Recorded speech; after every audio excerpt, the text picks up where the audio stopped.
皆さん、こんにちは。フィルムカメラ系 VTuber のオブスクラです。今回は、スプリングカメラのミネ 6-2F というカメラについて話します。ミネ 6-2F は、群馬県の高崎市にあった高根工学っていう会社が、1955年昭和30年に発売したフィルムカメラです。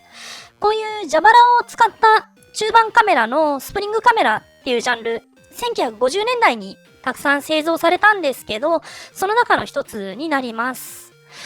このスプリングカメラっていう名前、バネ、スプリングで前の蓋が自動で開くからスプリングカメラって言うんですけど、私のミネ6、自分で作った蛇腹を入れてるので、ちょっと開閉がきついんですよね。でもスプリングカメラの開閉をバネの勢いでやるのは良くないとされてるので、いいかと思います。このミネ 6-2F の蛇腹を制作している様子、以前別の動画でアップしたので、ぜひそちらもご覧ください。それでは、早速、実際に撮った写真見てみましょう。ミネ6の 2F には、朝日光学、後のペンタックスのタクマがついたものもあるんですけど、私のは日東光学のコミナというレンズがついたものです。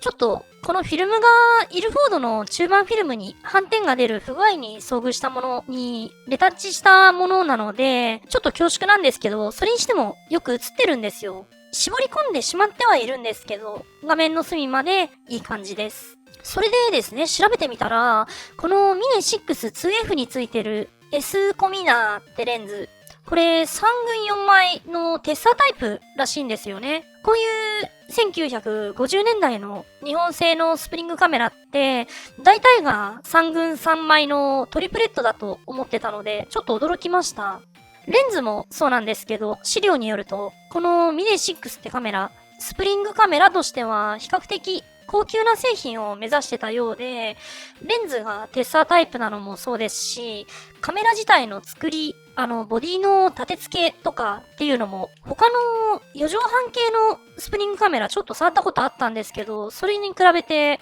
明らかにしっかりしてるんですよ。前蓋の開閉部分とかがちゃんとロックされるし、合成感がある。開いた時にバッシリしてます。日本製のスプリングカメラで一番作りがいいのは旧マミヤ6だと思いますけど、それに次ぐくらい作りがいいと思います。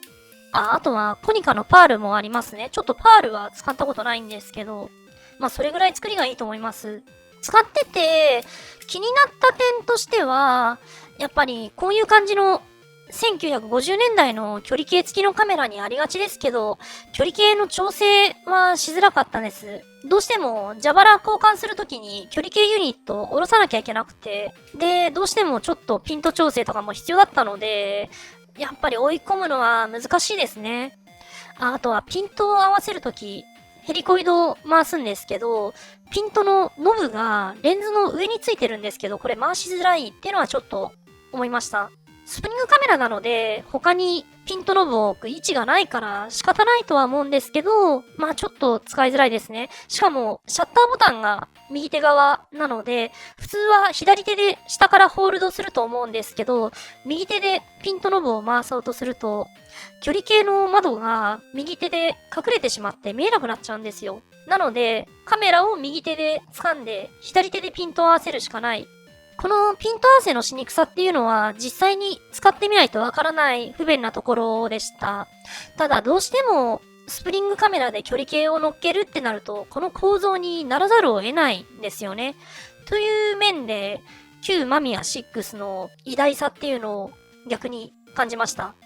さて、このミネ6を作った高根工学って会社は、この後頭脳のレンズをつけたり、スプリングカメラなのにセレンの露出系を内蔵したりとか、相当攻めたカメラを販売してます。頭脳の名声のおかげで、この次に出たミネ6の 3S 型っていうのは中古で結構値段が上がっちゃってるんですけど、この 2F 型は結構安く買えるので、スプリングカメラっていうものを触ってみたいって方、状態にもよりますけど、悪い選択じゃないのかなとは思います。ちょっと中古だと蛇腹の状態、ダメな可能性は高いと思いますけど。というわけで、今回はスプリングカメラのミネ6の紹介でした。中盤カメラもこれから紹介していきたいと思うので、よろしくお願いします。ありがとうございました。オブスクラでした。